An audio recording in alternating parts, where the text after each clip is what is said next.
Assalamualaikum warahmatullahi wabarakatuh. Salam pecinta tani dimanapun Anda berada. Berjumpa kembali dengan saya Agrobiotani ataupun Biotani Aceh.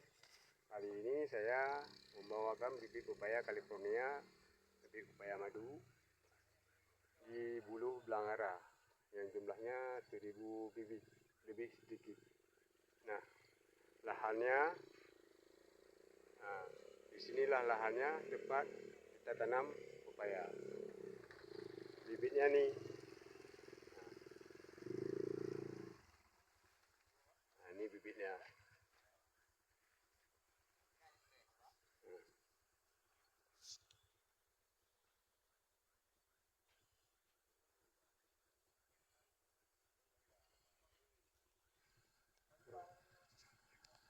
Sedangkan lahannya setelah kita nanam sawit akan ditanam pepaya. Nah, lahannya di sini semuanya. Ya kurang lebih sekitar 2 hektar, nanti akan ditambah lagi bibit pepayanya.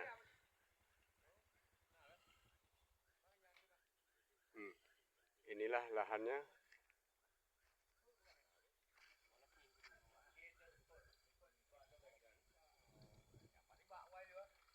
Nah ya 2 lapis, nanti lapis.